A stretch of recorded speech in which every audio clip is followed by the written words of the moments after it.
Hello everyone, I am Jalen Bryant Esong from BSAE 27 and I am here to present a topic about communication, including its definition, types, and its basic elements. Since then, communication has always been an important method of interaction with one another. It is basically a process of interaction with the people and their environment. Through such interactions, two or more individuals influence the ideas, beliefs, and attitude of each other. This process of interaction often starts with your family, friends, in class, and interacting with people around you. Such interactions take place through the exchange of information through words, gestures, signs, symbols, and expression. The word communication is derived from the Latin word communism, which means common, because prevalence of understanding is an essential component of all kinds of communications, more particularly in organizational communication. In organizations, communication is a continuous process of giving and receiving information and to build social relationships. Without common understanding, communication in organizations create more misunderstandings and people may become directionless. Different types of communication, especially verbal communication, remain one of the modern aviation system's weakest links. More than 70% of statements to the aviation safety reporting system include an issue with oral communication related to an aircraft service. It's important to remember that communication is a two-way process, and successful communication may occur if the concept is conveyed in a similar manner from the source to the receiver. It is essential for the receiver to interpret, comprehend, and act on the information received. Radio contact, for example, is one of the few areas of aviation where absolute redundancy is not provided. As a result, extra caution must be taken to ensure that the receiver receives and comprehends radio contact. Communication entails more than just using straightforward, plain, and concise language. For example, intelligent compliance with directions and instructions necessitates a thorough understanding of why they are needed in the first place. The essential ingredients of good communication are trust and confidence. When we communicate with greater confidence, we can create greater trust. So if you would like to be trusted more by others, one of the ways you can influence that positively is by communicating with greater confidence. Now, we will proceed to the types of communication.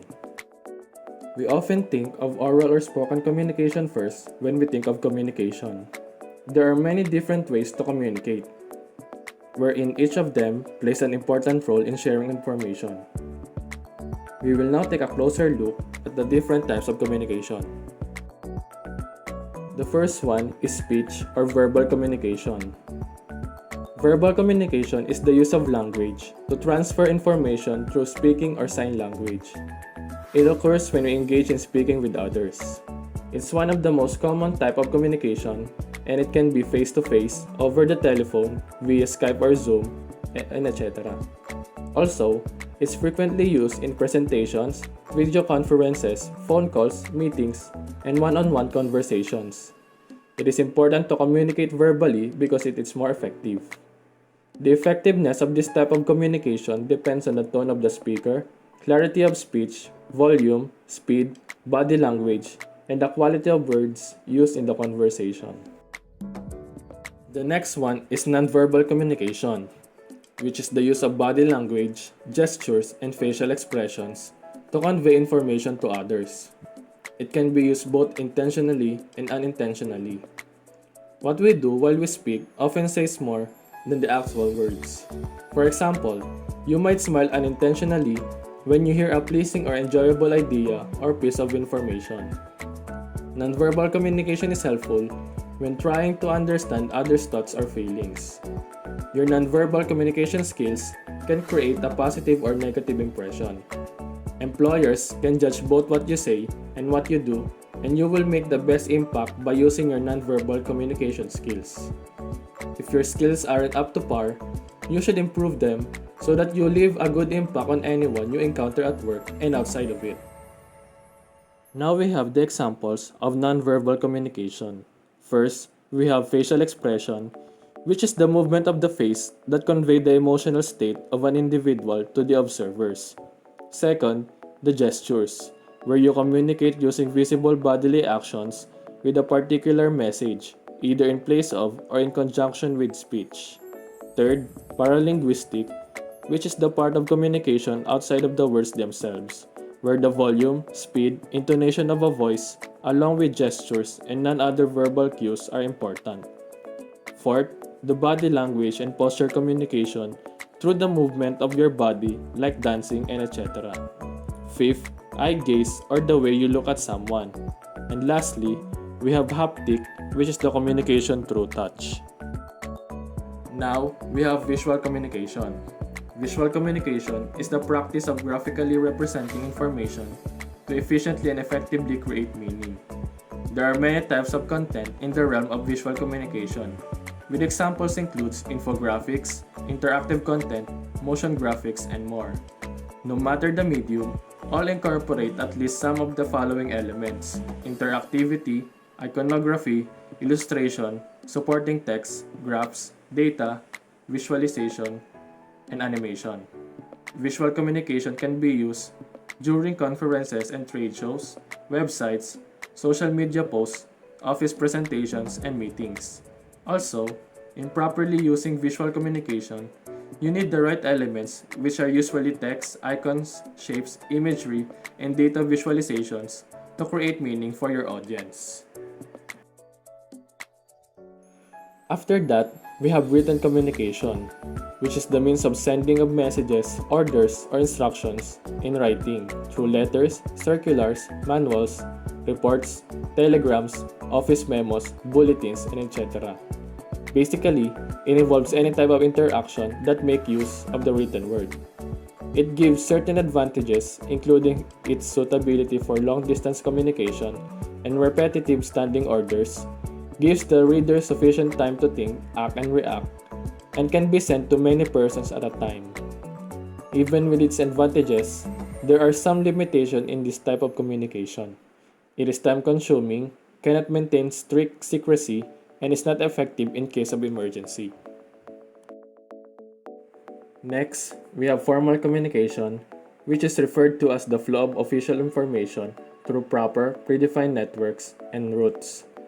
The flow of information is controlled, and proper communication necessitates a concerted effort. A hierarchical structure and chain of command govern formal communication. They are typically conveyed from top leadership to various departments that funnels down to the lower level employees. When performing their duties, employees are required to use structured communication networks. Formal communication is considered successful when it occurs in a timely and systematic manner. The last type of communication is the informal communication. It is a casual and unofficial type of communication in which information is exchanged spontaneously between two or more people without adhering to official laws, procedures, systems, formalities, or chain of command. It moves freely within the organization and is not bound by predefined channels and communication routes. Informal communication is particularly quick and considered effective as employees can discuss work-related issues which save the organization time and money. It also helps build more productive and healthy relationships in the workforce. The purpose of informal communication is to strengthen social interaction as well as enhancing organizational performance. We are now going to have a quick explanation of the basic elements of communication, which consists of the source, symbol, and the receiver. The source has some kind of information, a command, request, question, or idea that he or she wants to present to others. The source may also be called as the sender, speaker, writer, encoder, transmitter, or instructor. Symbols, which are simple oral and visual codes, are used in composing and transmitting the message. Lastly, receiver is the individual or individuals to whom the message is directed. The receiver may also be called as the listener, reader, decoder, or learner. As a summary for the topic discussed, Communication takes place when one person transmits ideas or feelings to another person or group of people. This type of interaction takes place through the exchange of information through words, gestures, signs, symbols, and expressions. In order to have good communication, the people who are interacting should have trust and confidence with each other. It is because when we communicate with greater confidence, we can create greater trust. There are different types of communication with their own role, advantages, and limitations. These types include speech, nonverbal, visual, written, formal, and informal communication. Lastly, the basic elements of communications are the source, symbols, and receiver. That is all for this topic. Thank you for listening, and may you all have a good day.